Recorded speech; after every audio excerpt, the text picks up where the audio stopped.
What's up, guys? Eric Prey, Focus Fishing Guide Service, Table Rock Fishing Intel. Got another video fishing report for you for Table Rock. It is Wednesday, June 28th. Sorry we didn't get this done yesterday. Had all kinds of crap going on yesterday, but we are getting our shot today.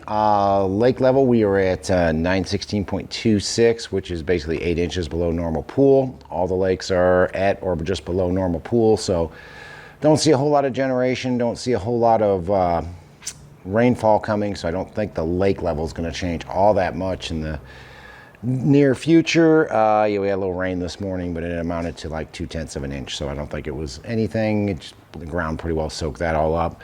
Water temp, we are, depending on where you are, we're creeping up on those mid 80s real quick, guys.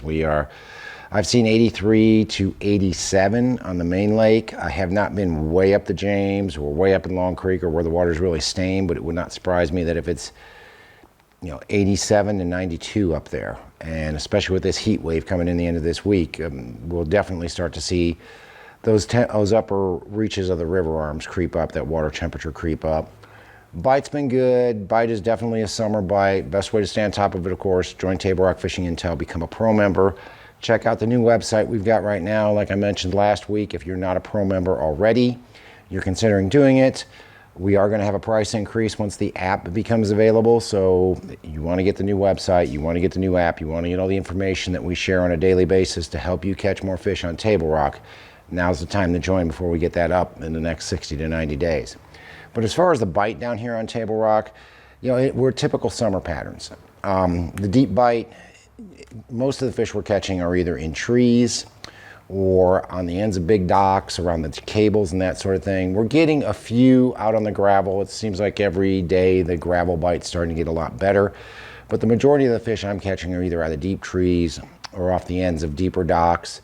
Most of the fish are 20 to 30 feet deep with a drop shot rig with either shad shape, cut tail, UV drop shot worm, chompers drop shot worm. All those worms are working. And it's just a matter of using your electronics, you can use forward facing if you have it, you can use just regular 2D sonar. And once you get over top of them, putting that bait in front of them and shaking it until you antagonize them enough to bite it. We are catching a few on the scuba spoon there as well. The Jewel scuba spoon, same sort of pattern. The nice thing about the scuba spoon is you can cast it a little bit and pick up some fish doing that. And I've been picking them up on the LS spin as well.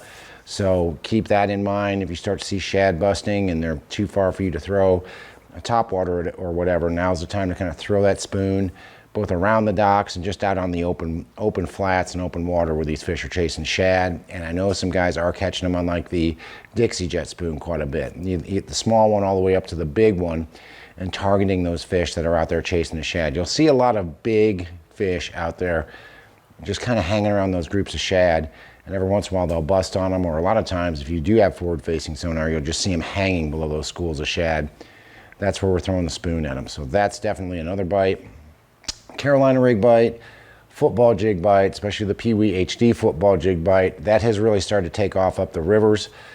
Fishing basically gravel and rock mix points and working that thing out, depending on water clarity, anywhere from 10 to about 25 feet deep. If you've got brush, you've got rock or anything like that that will hold the fish a little bit better, that's definitely an area you want to target and hit a little bit harder and make multiple casts to, especially brush piles. And then talking about brush piles, of course, big worm bite is in full swing up all the rivers, whether it's the Kings, the James, up the White, up Long Creek.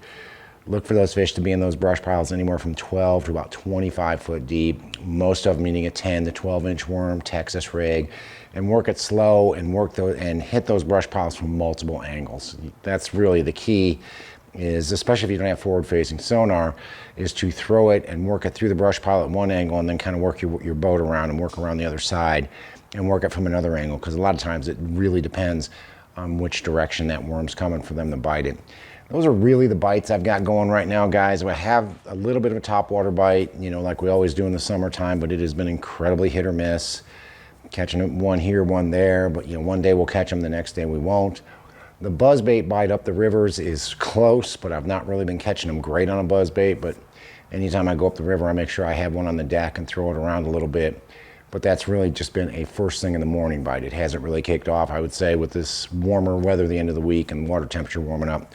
we'll start to see that buzzbait bite really kick on in the backs of the creeks and up the rivers on wood, any wood cover laydowns or trash or even stumps up there. You can certainly probably start to see those fish move up and start eating a buzzbait pretty good. Guys, we're all the way through June. July 4th, the second pain in the butt holiday of the year, is upon us. Boat traffic has been bad on the weekends. I can only imagine what it's going to be over this 4-day weekend that everybody's going to have. If I were not having a guide, if I were just going to go fun fishing, I would certainly get out early.